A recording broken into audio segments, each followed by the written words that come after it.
Let the peace of Christ rule over your hearts.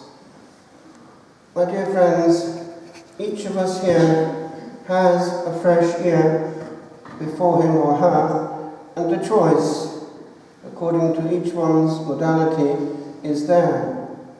Will I fill it with peace or unpeacefulness? For to a large extent, not entirely, it depends on how I handle it. For even the reactions that we have to other people are our own. And therefore, remember the big secret of knowing how to distinguish between the essential and the accidental, so as not to make of the accidental the essential and lose the precious gift of peace. We have to let go of certain things without insisting. Otherwise, my friends, the best will in the world will never be at peace. We think today about the way that the Lord sanctified our existence and made of his life something very similar to our own. He came into the structure that we all share. Now, whether that's in a family or in a monastery or indeed in a hermitage, we do live in an abode. The Lord was found in the abode of the Eternal Father. Not know that it had to be in my Father's house. And that too we have to work on. The quality of what goes on under the roof of our abode.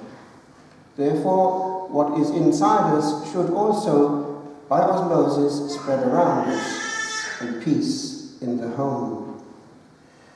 Again, we are partly responsible, not entirely, but partly, for unpeacefulness around us. For instance, we don't have to have any false noise in the midst. That is something that few seem to be able to handle.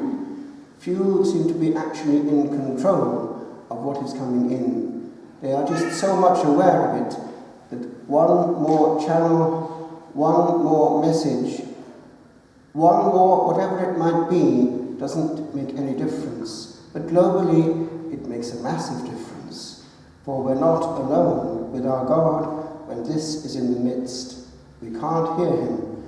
We can't share his intimacy. Nor can we share intimacy with those nearest us. There are many now who, when they're with their family members or intimate friends, are in their own bubble on a machine. Now, with regard to specifically the Holy House where the Lord lived, that which was rescued by angels and brought eventually to near Ancona, where it is now, having spent 3 years initially between 1291 and 1294 in Dalmatia, Illyria, present Croatia. There, those who go in there, I am told, and I just heard actually even more again this last week from a priest friend of mine who spent a long time there, John Hogan. He felt it. There is something about that house which is not of this world. And the devil was obliged to admit it under exorcism in 2017. He hated the place, and when he was in there, through bringing somebody there, he just couldn't bear it. And he came out with things like his brother, Gabriel, was here and is here right now. And he went into some detail about the way that every part of it was saturated with grace and prayer.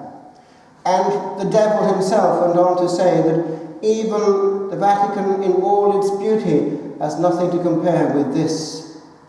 And he poked fun at the clever theologians who did his work for him, denying its authenticity. And so that brings us to why this house was so special. The Blessed Virgin spent years there. Think of what peace was there.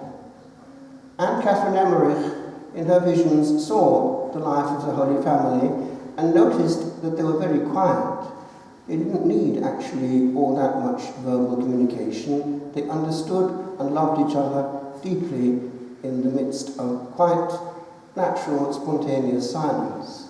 She didn't actually see them making loud laughter, but she saw them smiling a lot. Remember the sacramentality of the smile. The animals, even the high animals, can't do it. A horse, a dog can't. They can, however, do something with their eyes. They can show mourning and sadness in their eyes and also a gleam of joy. There is something in these little higher animals, and they understand perhaps more than we think. But they teach us certain things, as do very handicapped children. The world would now prefer to abort. They teach us that angelic innocence, spontaneity, and let's say it, pure love, that we can't now manage. It's all perverted. We need it, and the Lord knows it. Notice, we can't switch off. With regard to this particular element of the house of God, I want, in the context now of our saying farewell to our dear Pope Benedict, to go into one thing that he taught by his being in the house of God, and also in the house where he was living, both where he grew up and in the quiet atmosphere of the Vatican family that he quietly made into a place of prayer, where he was, living it with great simplicity, actually. One thing is that, like St. Augustine, he enjoyed, indeed needed, the gift of the warmth of friendship. Do you know that along with his brother, Georg, who was a great influence on him, slightly older, one of his closest friends to the end was actually a Lutheran bishop. Why? They vibrated together on the same wavelength, and soul found consolation in soul. That can happen across the border. Why? Quite often, people who are in love with the Lord Jesus understand each other perfectly well across the barriers of dogma. I know it from experience. We have more on the level of the soul of communion with a non-Catholic who deeply loves Jesus than with a Catholic in serious sin who doesn't really pray. Because the soul is meeting the other soul. Remember that in any dialogue. Go to the essence.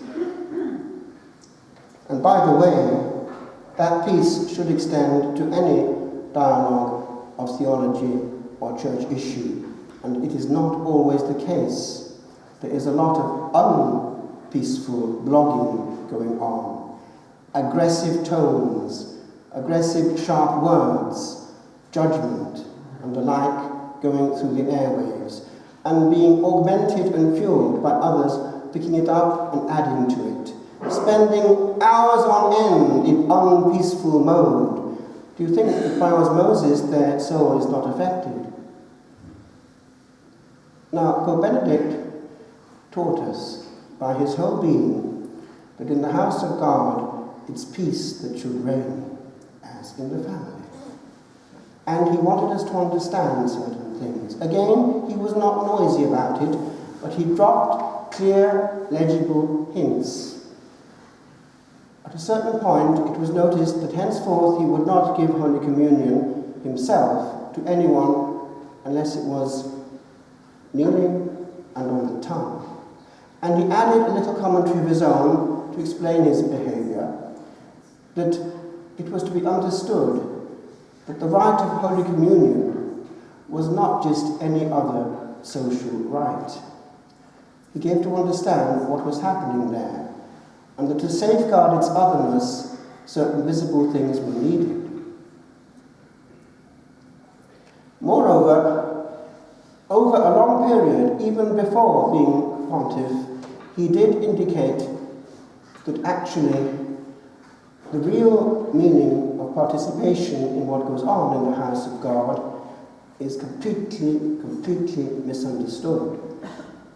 Do you know that as early as St. Pius X, we're going back now more than a century, the doctrine of participatio actuosa came in. Do you know that he was an ordinary parish priest, grassroots level, who had a vibrant parish that he'd made to live because they prayed well the liturgy? But he came in with that rural baggage to the See of Peter, and as a result made the seat of Peter move. And he wanted all not to be saying other prayers while doing the most sacred act possible on earth, but to be actually participating in what is going on. And therefore, bit by bit, to get people not to be saying the rosary, but to have the missal in their hand, and to be able to sing what belonged to them, was true renewal. But this is the bit that wasn't remembered, and which Ratzinger wanted to put back in the midst. It is all in view of participation of the mind and soul. And so Pope Benedict tried to adjust things on this level. But participation, therefore, is not to be equated with fidgeting all the time, doing something all the time, that everyone has to do something in the whole celebration all the time. It's not that at all. It's to create a situation in which truly the soul is engaging. That's the actual deeper meaning of actuosa. It doesn't actually in Latin mean active, it means engaging. Well, that can happen when actually only at certain points well-qualified experts are doing certain things, creating something which allows the others to go into flight mode. There are times when we don't have to be doing anything, but being in the house of God, resting in an atmosphere which carries us up. It also has the knock-on effect of carrying us together up, and communion of soul can be bonded and bound. I noticed that actually, especially on the continent. Our monastery in Italy had essentially a very classic liturgy, all in Latin, but on a Sunday I noticed that in the full church in the summer, the people coming out for Holy Communion, even the young ones, would be deeply moved. There were sometimes tears in people's eyes. We would pull out all the stops and create beauty with all the means that we had, with the help of lay people actually on a Sunday. And it simply worked. It would last about an hour and a half, but it wasn't long. And people would come in busloads, and young people also preferred it to anything else on that point. We didn't have to do anything to adjust to them. They adjusted to something greater than themselves. Now, my friends, what do we have? We are shortchanged, and so is God Almighty. I happened to notice actually last night, passing by Parish Church, that the Mass, which had started at 7:30, was over, I think, just before 8. And the Saturday evening one now in Ireland quite often is more important than any other in the parish. Now, it came to me, do you see what that's going on to mean? That people who all through the week are hearing all kinds of voices and being hyped up by all kinds of other noises are having as their bare minimum fare what is going to sustain them all week, without confession certainly, and carry them through life with education for the soul and experience of God. What education of the soul can go on if one is not allowed or tolerated to go on for more than 5 minutes? Go on for more than 5 minutes while preaching. What education can go on if people know more than the preacher and make it known that he hasn't a right to say certain things? What education can go on if people just don't want to know, if they're satisfied with their knowledge already acquired? What education is going on in our schools?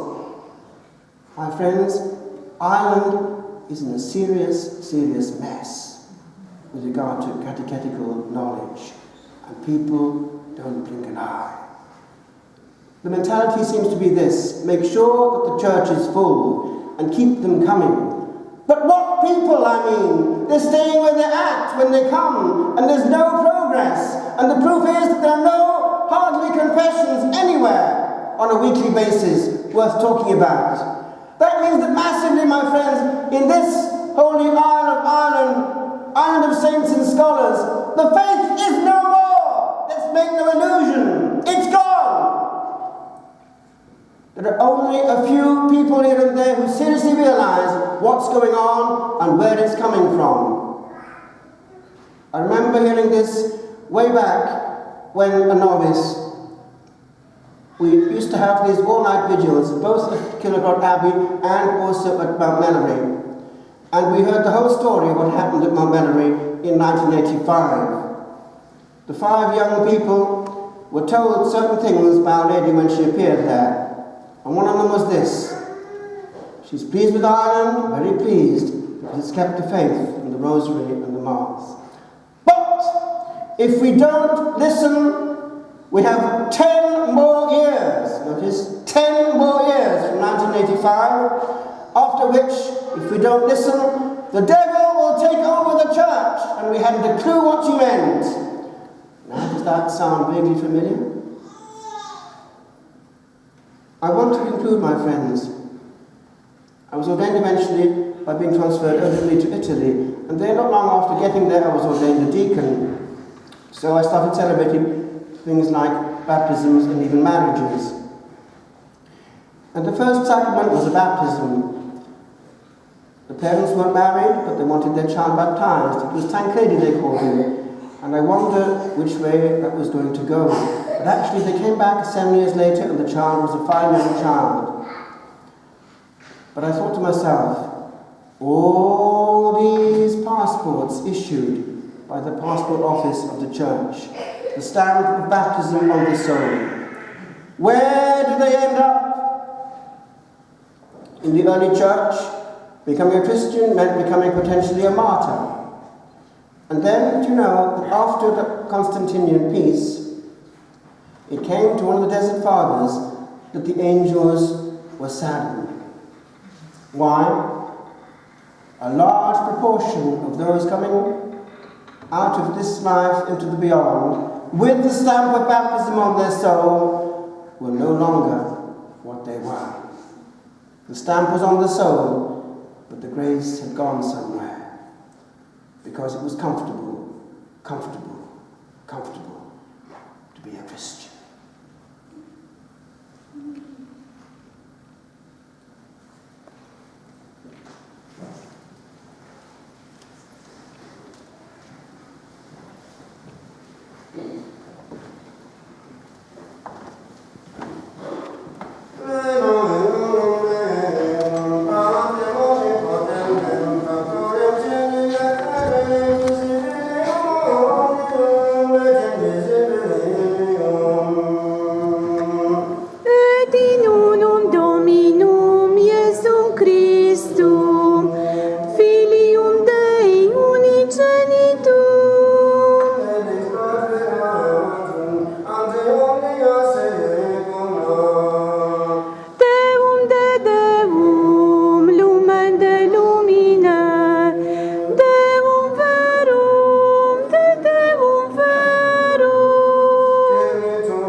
Scendi din cerul,